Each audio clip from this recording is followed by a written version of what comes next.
we always start off the show at the beginning here with just a summary of kind of what we saw happening in the stock market this week. Of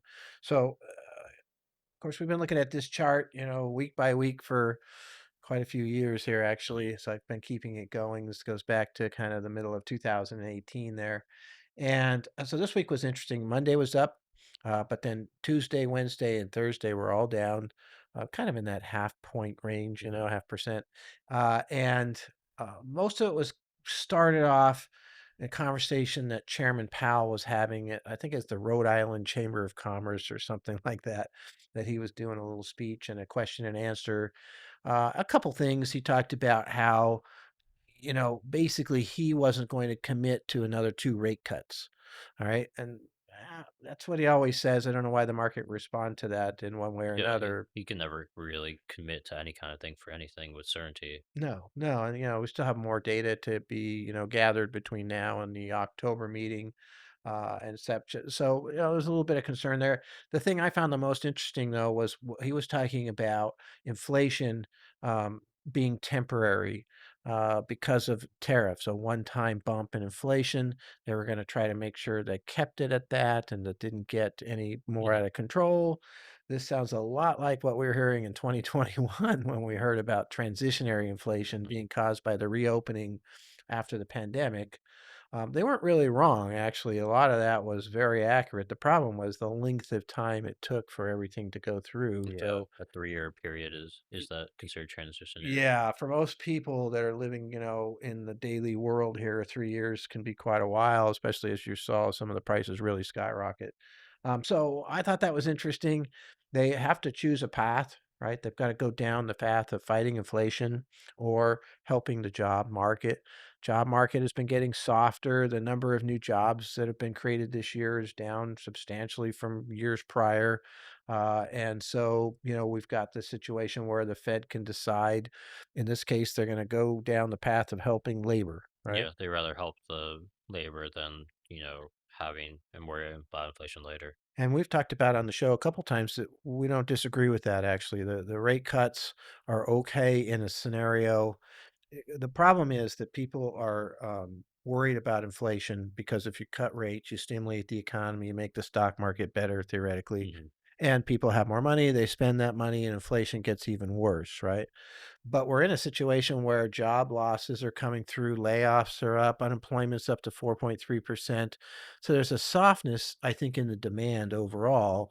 There's some room to lower some rates because the prices are probably going up anyway because Yeah. of tariffs, Yeah. right? So there's not gonna be a spike in demand because of the rate hike, Right, is what they're trying exactly. to play that. But they're gonna get some blame for that spike in inflation, watch, because there is a known correlation between lowering rates and having, prices go up.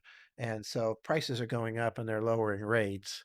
It's a really weird time, right? You got a gross domestic product that was just adjusted from 3% to 3.8% in the second quarter. That happened this week. Very strong. Consumer spending is quite strong. You don't cut rates in this environment in a normal scenario. Uh, and the stock market is at a nearly an all-time high. I mean, all these things, they actually bode fairly well for the stock market historically. When you look at when these types of cuts have happened in the past, when they've had, a decent economy and a stock market that's relatively high, it has often propelled the stock market even higher. And that certainly seems to be happening now. We did get like 3 down days. I mean, they were fairly broad and they weren't, huge or anything, but we haven't had 3 down days in quite a while, probably since April. So, they kinda caught attention. But today the market's up a little over 0.5%, and this is the main, reason for that as far as I'm concerned. Although I will say I've been saying all week that I thought dip buying would come in. Dip buyers aren't gone yet. At some point, maybe, but a 3-day drop is a perfect situation for people to come in and buy. And so we got the PCE report today. Okay, so this is the core and top line PCE, which is Personal Consumption Expenditure Index. Chairman Powell talked about this on Tuesday, actually. And so this is the last year. You can see it's at 2.91%. It's been coming up ever since April. Yeah, Okay. but it came in at expectations, so Yeah.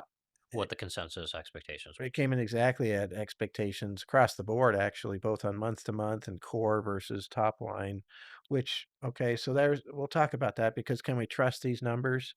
Now we got a person who's been fired because it came up with numbers that the administration didn't like. Does a new person want to keep his job? And maybe the numbers aren't as accurate. We will never know anymore. So once you've fired somebody, it does make it a little bit Yeah, more once you difficult. question the data, it's hard to Yeah. ever get And the so full trust again. is this the real data? Is this really, is inflation tame or not tame? It's interesting. And however, I will say, just looking at this chart overall, the inflation rate year over year was actually higher at the end of last year. So, we're kind of coming back up. We were up before things fell back down to a low in April and May, so is this just noise that's happening, or is this the beginning of kind of the motion forward for from the tariffs increasing price? So one of the things that we're starting to do here and we'll present on the show here is alternative places to look outside of the numbers provided by the government. Okay, so a couple of weeks ago, we talked about this commodity index. This is an ETF through iShares that can precious metals and energy, and there's like five categories of commodities. And so again, this is roughly the little over the last year. And you can see the trend is definitely up. And this was 2 weeks ago. I'm going to, here's the slide for now. So if you look closely, you can see we're even higher than we were a couple weeks ago. And however, even then, we're at a high point that we were at, less than a year ago. And we actually have a point, right in the June timeframe that's higher than where we are now. So you got to watch out. Sometimes it's just noise. Things kind of move for a while, but the trend, and we'll keep track of that. We'll keep watching this because I think this is going to be one of the things that can kind of show inflation in real time. You Mhm. can't really hide, the cost of these commodities as far as that goes. So anyway, that's one place to look. The other thing that's happening, of course, is the bet on um, Rate cuts. rate cuts. Okay, so really strongly leaning towards 2 rate cuts this year. Now, the Federal Reserve in their dot plot, state economic projections, the SEP, they came out and said 2 rate cuts Mhm. themselves also. Now, it was really bifurcated. It's kind of weird.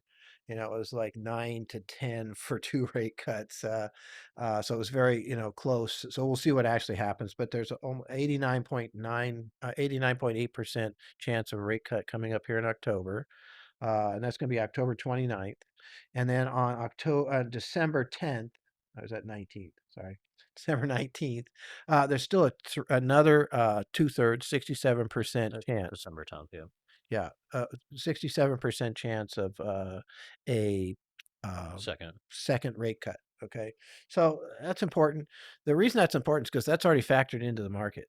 Mhm. And so that's why if Chairman Powell doesn't commit to it during his speech, it kind of lets the participants know, oh, it's not guaranteed, and that brings that back down a little bit. Yeah, you can really tell, like, with last week's rate cut, the market was flat on that Yeah, day. There yeah, wasn't really any movement up or down. It right. was kind of came in expectations, and Completely expected. Yeah. the market just moved on. Right, the market was already there. It wasn't anything to really react to because it happened.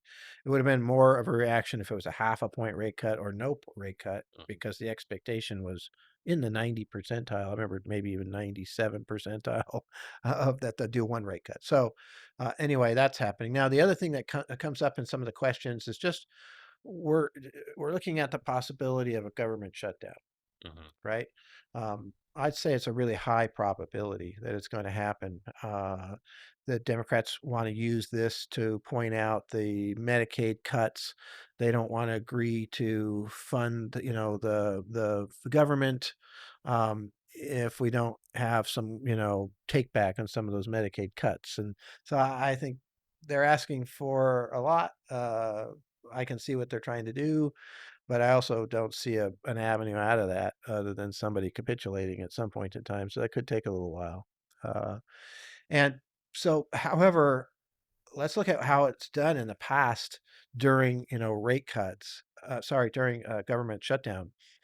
And if we look here, 79, during the shutdown, It was down 4.4%, but it was up in 2013. It was up 10% on the long that's the longest, um, shutdown in history was that 35 days that happened at the end of 2018, beginning of 2019. Market was up 10% during that period of time, that 35 days, which is a pretty big jump actually. And you had a 24% gain 12 months after.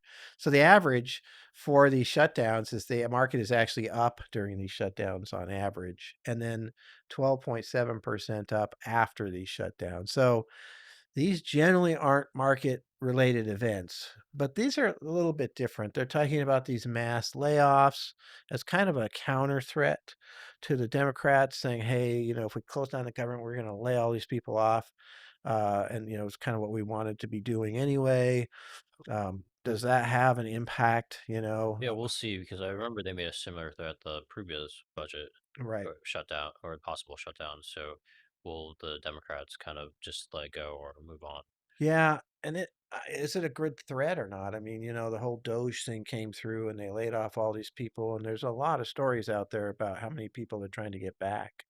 I mean, the government is a certain size, it's a certain efficiency, whether that's good or bad, it's still there and things still need to be done. And so, you eliminate everybody, it doesn't get done. And, at the top, that sounds good. It slims down the bottom line. It's one of the strategies that they do in a lot of these tech companies. As like when they came in to take over Twitter, right? I mean, they just kind of clean house and get less people to do the same job and get rid of a lot of overhead regulations, concepts. And so, you know, it could work in the US government also, but it's not that easy. And it takes some time. And There's there's got things that break during that kind of if you do very fast cuts. Yeah, and it's not the same as Twitter. Twitter, if it's not working perfectly, some things are slipping out that shouldn't be or whatever it is. If the federal government's not working, people aren't getting paid. They usually have deferred and they get paid eventually, but imagine not getting paid for 35 days, worrying about the layoffs and, there's all these people that need these Y- services, right? And so what's considered critical, what's not, what stays open, what doesn't, those are real life problems from doing this too. Yeah. So But Social Security is one of those things that will always be considered critical, so those will get paid out. yeah, exactly. So I mean, we've not seen. I mean, in that 35-day shutdown, I remember that's pretty specifically. Things went along okay. It's amazing they do consider quite a bit of the pieces that I think are critical as critical, and they don't shut down. The FAA and these different things. So the weird part is that in a lot of these cases, I believe these people are expected to come to work as critical employees without pay, Yeah, with the idea being you'll get back pay. kind of an IOU type of thing. Yeah, they'll get the back pay, but that'd be interesting. Not a normal job situation. So anyway, that's what's happening, with the stock market this week. I think there's a lot going on this week. I think it's kind of interesting. I believe the market is still going up. It is poised to go up. Really, you've got two more rate cuts coming, most likely. You've got a situation where we're heading into eventually the better part of the year, November, December, which are, generally the year-end rallies come. We don't have any weird things like, big midterm elections or, it's just a normal time frame for year end. I think the market probably hangs in there and does well. I think longer term, we've got some issues with can earnings keep going? Can inflation, if that commodity price keeps going and higher and higher and higher, all of these different things that we're going to watch even outside of the government numbers, do those continue to do well or not, right? Mhm. So we'll see. But so far so good, and things are moving along pretty nicely. So